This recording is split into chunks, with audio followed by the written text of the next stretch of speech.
Introductions. Global governance is the system of rules, institutions, and processes that guides cooperations among countries to manage global issues.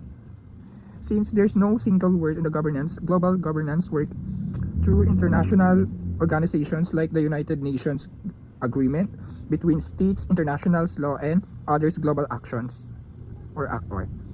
Its purpose is to maintain peace, regulate trades, protect the human rights, and also to address a global problems such as climate change and economic excess through cooperations among nations. How does the OFW differs from the IMF in the term of enforcement mechanism? The World Trade Organizations or OFW is a settled trades disputes between countries. If a countries break trade rules, the OFW can be allow other countries to expose trade sanctions like tariffs. The International Monetary Funds or IMF does not use trade sanctions. Instead, it's enforce rules by attaching conditions to its loan. If a country does not follow conditions like economic refunds, the IMF can be stopped giving financial support. In short, the OFW is used trade penalties and the IMF is used for loan conditions. So the number 2, why is the World Bank associated with the long-term development while the IMF is linked with the short-term stabilizations? So the World Bank give loans and grants for the long-term project like school, roads, hospitals, and poverty reductions programs. It goes to develop over many years, but the IMF is focused on the short-term financial crisis. It helps countries that have a problem like implementations debt or lack of foreign currency. IMF loans are means to stabilize the economy quickly. In short, the World Bank is a long-term development and the IMF is a short-term economic stability. So we are going to number 3. How does the EU differ from the NATFA in the term of depth of integrations? So the European Union or EU has a deep integrations like a common laws and policy, the free movement of people, common currency, European Parliament. And so in the North America is a free trade agreement or NAFTA was a mainly free trade agreement between other countries like US, Canada, and Mexico. It removed tariffs but did not create a shared government of a common currency. In short, the EU is a political plus economic union and the NAFTA is a trade agreement only.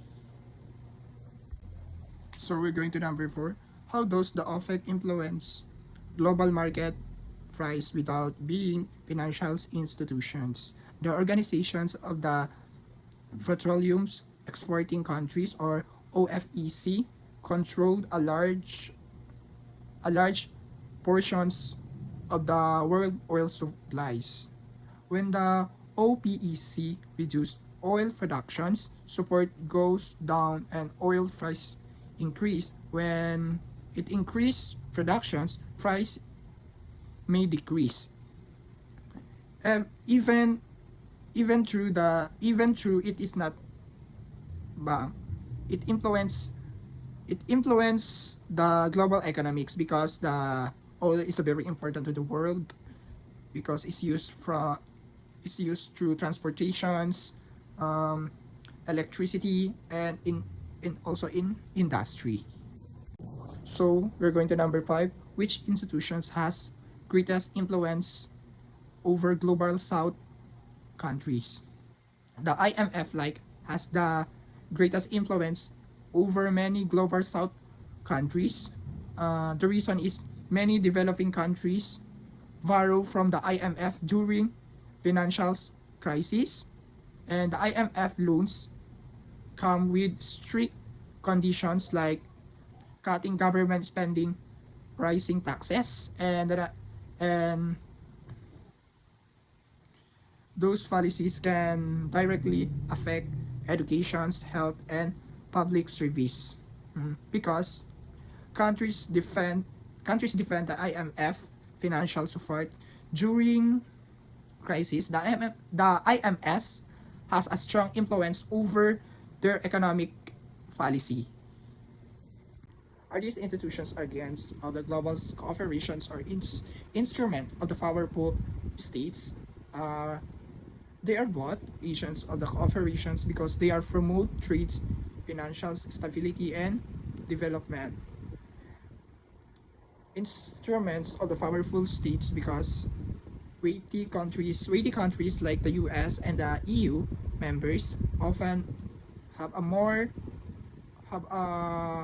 voting power and the influence in the institutions like the IMF and the World Bank. So they are promote a global cooperations, but the powerful countries is usually have a create control, indicate or decisions making. How did the Bretton Woods system to change the investment financial governments? The Bretton Woods is a conference create a new global finance rules after World War II, led to the creations of International Monetary Fund or IMF and World Bank. This system emit by US dollars, the main world currency, and the help to countries work together on the money trades. In short, it's create a global finance operations. What role that Cold War play in the shaping economic institutions? During the Cold War, the US and the Soviet Union is complemented for power. And the Western countries support capitalisms and create strong global institutions like the IMF and the World Bank.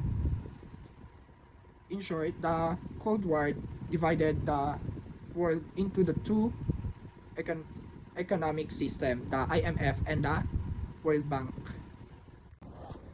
So, its globalizations, constitutions of colonial economic structures. Some people say yes. In the past, colonial powers controlled weak countries' resources. Today, rich countries and the big companies still have a strong control over the global trades and finance. In short, some parts of the globalizations look similar to the colonial pattern. Has a market integrations reduced or increased inequality? It has done and both. It reduced poverty in some countries but creating job and trades.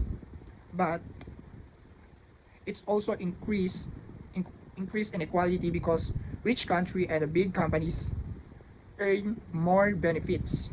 In short, some peoples become rich, but the gap between rich and poor also grew. How does the digital capitalisms change market integrations today? Digital capitalisms means business is now done online. Many business in the online, like for example, Amazon's, Google, Meta platform is connect for the global market through the internet. People can be buy, sells, and the work online across countries. Today, in short, today market integrations gap. So, like for example, some of these Amazons, Googles, and Meta platform, and also in the Philippines have a TikTok shop and Shopee. How do the global cooperations influence the state's sovereignty?